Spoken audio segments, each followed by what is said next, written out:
हमने संख्या के बारे में जाना है। संख्या के बारे में हम इतना जानते हैं कि कुछ संख्या प्राकृतिक संख्या होती है, उनको गणन संख्याएं कहते हैं। जैसे 1 2 3 होती है, जिन संख्या का उपयोग काय में करते हैं, वस्तुओं को गिनने में करते हैं, उनको अपन गणन संख्या कहते हैं। यदि उनमें हम 0 को शामिल कर दें तो वो संख्या क्या बन जाती है, पूर्ण संख्या। ठीक। अब यदि हम संख्या रेखा बनाते हैं, संख्या रेखा हम जानते हैं मध्य में 0 होता है, दाएं तरफ धन वाली संख्या धनात्मक पूर्णांक होते हैं और बाएं की तरफ ऋणात्मक पूर्णांक होते हैं, है ना। ये सब मिलके, ऋण की धन की सब संख्या मिलके इनको पूर्णांक कहते हैं। क्या कहते हैं, पूर्णांक कहते हैं हम, है ना। केवल किसी ने पूछा आपसे ऋण पूर्णांक बताइए, तो आप क्या बताओगे, ऋण 1 ऋण 2 ऋण 3 ऋण 4 ऋण 5, है ना, ऋण वाली बताएंगे। यदि किसी ने पूछा धनात्मक पूर्णांक बताइए तो क्या बताएंगे अपन, 1 2 3 4 5 6 जो धन वाली है। शून्य को ना तो ऋण पूर्णांक में शामिल करते ना धन पूर्णांक में शामिल करते, लेकिन शून्य पूर्णांक होता है बस, है ना। अब इसके बाद में हमने कहा कि सब सम संख्या बताइए। सम संख्या वे संख्या होती है जिनमें कितने का भाग चला जाता, 2 का। जिनमें 2 का भाग चला जाता है वो या 2 से विभाजित हो जाती है, वो संख्या क्या कहलाती है, सम संख्याएं कहलाती है। जैसे 2 4 6 8 10। सम संख्या से सम संख्या के बीच में कितने का अंतर होता है, 2 का। मैंने आपको पहले बताया ना, 2 का अंतर होता है। ऐसे ही विषम संख्या कैसे कहते हैं हम, जिनमें 2 का भाग नहीं जाता। जैसे पहली विषम संख्या हमने कहा 1 है, तो अगली कितनी मिलेगी, अब 3 मिलेगी हमें। अगली कौन सी, 3, फिर अगली 5, फिर 7, फिर 9, ऐसे मिलती है ना। इनमें भी कितने कितने का अंतर रहता है, इनमें भी 2 का अंतर रहता है। एक सम संख्या से दूसरी लगातार सम संख्या में कितने का अंतर रहेगा, 2 का। ठीक। अब हम एक अभाज्य संख्या के बारे में और जानते हैं थोड़ा सा। अभाज्य संख्या किन्हें कहते हैं, वे संख्या जिनमें किसी का भाग नहीं जाए, स्वयं को छोड़कर, या तो स्वयं का भाग जाएगा या फिर उसमें किसी का भाग नहीं जाएगा। जैसे हमने कहा 2 3 5 7 11 13, है ना। ऐसी ये गिनती में 1 से लेकर 100 तक 25 होती है। 1 से लेकर 100 तक में गिनती में कितनी होती है, 25। Very good. अब हम पैटर्न सीखे। आपने वर्ग संख्या का पैटर्न पढ़ा है, वर्ग का। वर्ग जानते हो, वर्ग संख्या कौन कौन सी होंगी,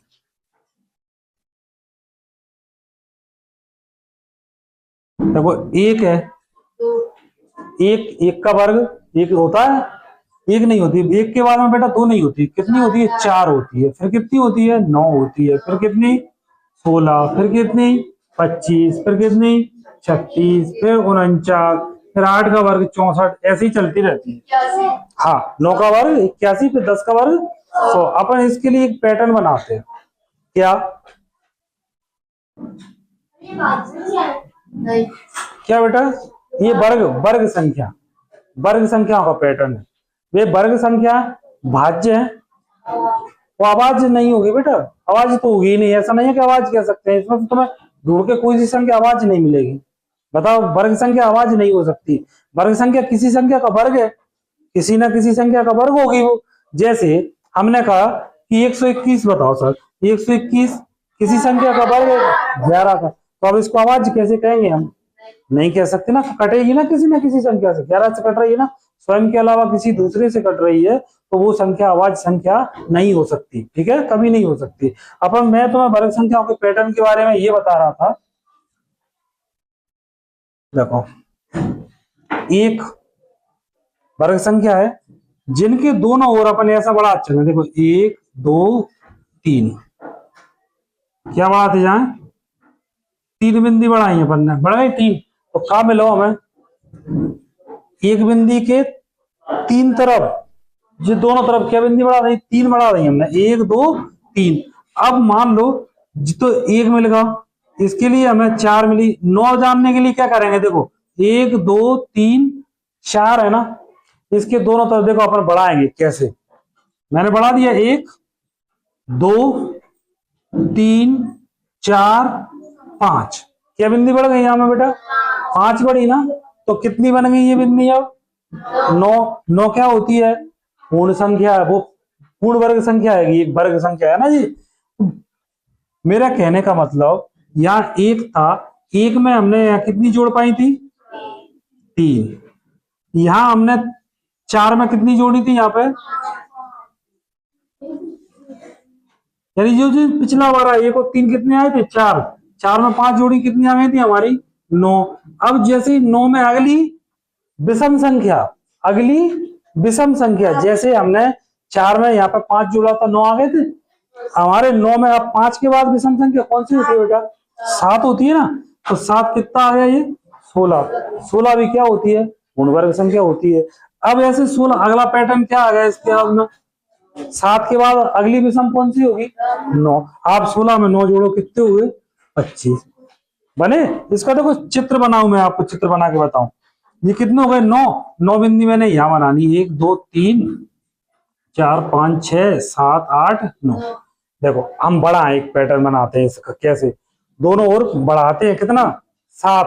देखो बड़ा एक बनेंगी, 1 2 3 और 4 5 6 7 जुड़ गई 7। देखो कैसा पैटर्न बन के निकल के हमें सामने आ रहा है, इसमें देखते हैं अभी,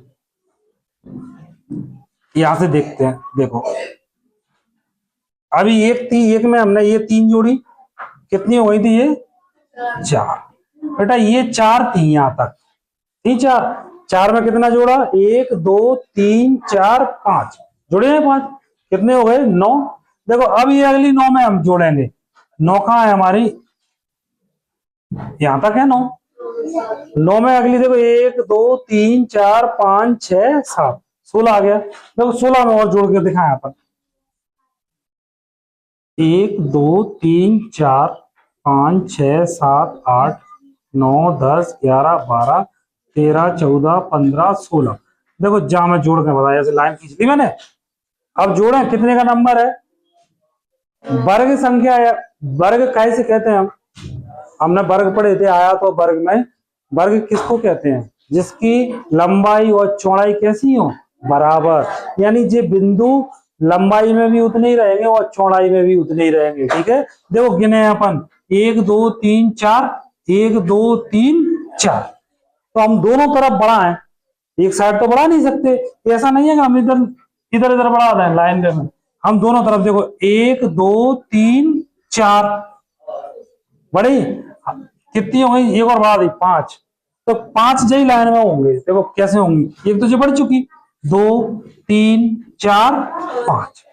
गिनो आप कितनी हुई, अब 9 और 16 और 9 कितने होते हैं, 25। 25 पूर्ण वर्ग होता है, बिल्कुल होता है। तो हमें एक नया पैटर्न सीखने को मिल गया। क्या पैटर्न मिला, शुरुआत के जब हम एक पूर्ण वर्ग संख्या है उसमें यदि क्रम से विषम संख्याओं को जोड़ते जाएं तो हमें पूर्ण वर्ग संख्या मिलती, ठीक है, मिलती जाएगी। अब देखो दूसरी संख्या